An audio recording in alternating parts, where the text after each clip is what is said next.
Hello दोस्तों। स्वागत है आपका हमारे यूट्यूब चैनल प्रो एजुकेशन पे। दोस्तों, आज हम लोग आईपी पावलोव के सिद्धांत और इनके प्रयोग के बारे में पढ़ेंगे। इससे पहले हम दो सिद्धांत और पढ़ चुके हैं, थॉर्नडाइक का सिद्धांत और स्किनर का सिद्धांत, और उनको प्रयोगों के बारे में भी हम लोग पढ़ चुके हैं। और यह हमारे सीरीज के अंतर्गत 5वां वीडियो है। इससे पहले 4 वीडियो हम अपलोड कर चुके हैं, तो उसे ज़रूर देख लीजिएगा। और इससे पहले जो दो सिद्धांत अपलोड किए गए हैं, एक थॉर्नडाइक का और दूसरा स्किनर का, उसे भी ज़रूर देख लीजिएगा, ताकि अगला यह सिद्धांत पावलोव का सिद्धांत समझने में आपको आसानी हो और कोई कन्फ्यूजन ना हो सके। आज के इस वीडियो में हम लोग आईपी पावलोव के सिद्धांत और इनके प्रयोगों के बारे में जानेंगे। आईपी पावलोव का जो सिद्धांत है, उसका मूल नाम है अनुकूलित अनुक्रिया का सिद्धांत, और इसके प्रतिपादक आईपी पावलोव हैं। यह मनोचिकित्सक थे। यह रूस के निवासी थे, ध्यान रखिएगा। इससे पहले हम लोग थॉर्नडाइक और स्किनर के बारे में पढ़े हैं। थॉर्नडाइक और स्किनर दोनों ही यूएसए यानी अमेरिका के निवासी थे, लेकिन यह रूस के निवासी थे। इनका प्रयोग कुत्ते पर 1904 ईस्वी में हुआ, जबकि थॉर्नडाइक का प्रयोग बिल्ली पर 1913 ईस्वी में, और स्किनर का प्रयोग, स्किनर ने दो प्रयोग किया। स्किनर का एक प्रयोग था चूहे पर, जो 1938 ईस्वी में था, और दूसरा प्रयोग कबूतर पर था, जो 1943 यानी 43 ईस्वी में था। तो आइए देखते हैं। इन्होंने कुत्ते पर प्रयोग किया। यह कुत्ते को एक ऐसे बांध दिया करते थे, आप लोग चित्र में देख सकते हैं कि कुत्ता ऐसे बंधा है और इसको भोजन दिया जाता था। लेकिन भोजन देने से पहले एक घंटी बजाया जाता था। शुरुआत में घंटी की प्रतिक्रिया को कुत्ता नहीं समझ पाता था, और घंटी बजाने के बाद इसे भोजन दिया जाता था। भोजन को देखते ही कुत्ते के मुंह से पानी आना शुरू हो जाता था। लेकिन ऐसा प्रयोग कई बार दोहराया गया, और अंत में देखा गया कि घंटी की आवाज़ सुनते ही कुत्ते के मुंह से लार आना शुरू हो जाता है। यानी बिना भोजन देखे ही कुत्ते के मुंह से लार निकलना शुरू हो जाता था। इसी के प्रयोग के बारे में हम लोग विस्तार से आगे देखेंगे। तो आइए देखते हैं। इनका प्रयोग है, पावलोव ने यह प्रयोग कुत्ते पर किया। जब भी कुत्ते को भोजन देना होता, तो पहले एक घंटी बजाई जाती थी। ध्यान रखिएगा, पहले एक घंटी बजाई जाती थी, और उसके तुरंत बाद उसे भोजन दिया जाता था। प्रारंभ में कुछ दिनों तक भोजन को देखने के बाद कुत्ते के मुंह से लार टपकने लगता था। देखिएगा, भोजन एक स्वाभाविक उद्दीपक है, यानी भूखे के सामने जब भोजन जाएगा तो मुंह में लार आना स्वाभाविक है।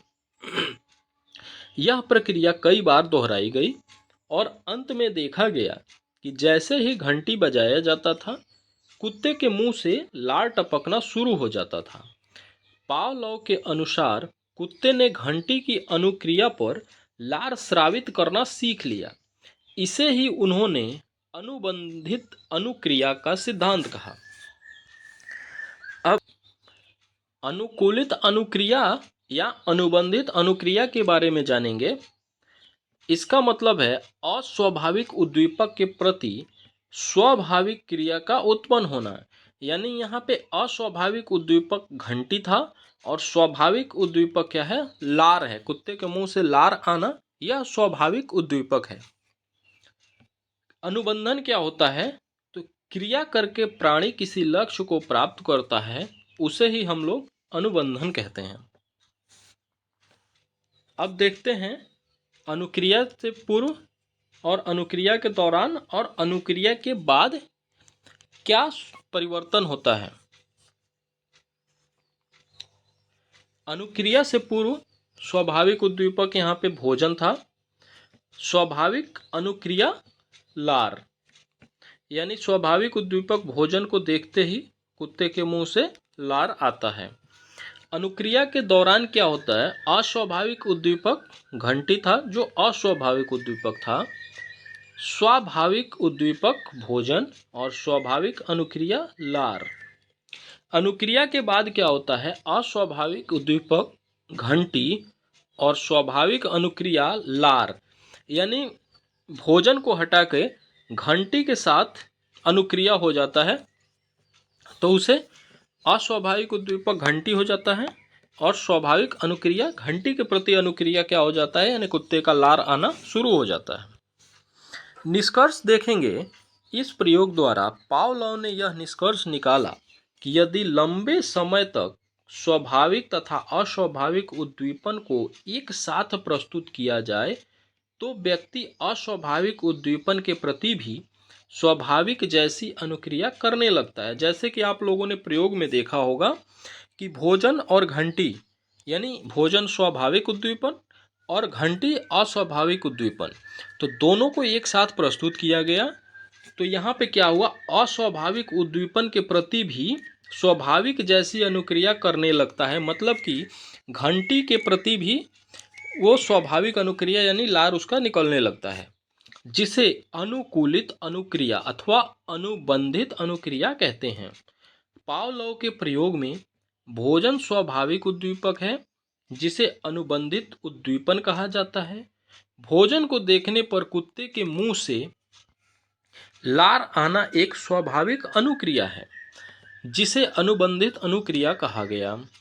सिद्धांत का उपनाम क्या है, संबंध प्रतिक्रिया का सिद्धांत। देखिएगा एग्जाम में यह बहुत ही पूछा जाता है और बड़ा ही कंफ्यूजन होता है क्योंकि सभी के सिद्धांत लगभग एक ही जैसे हैं, तो इसमें बहुत ही ध्यान से पढ़ना होता है।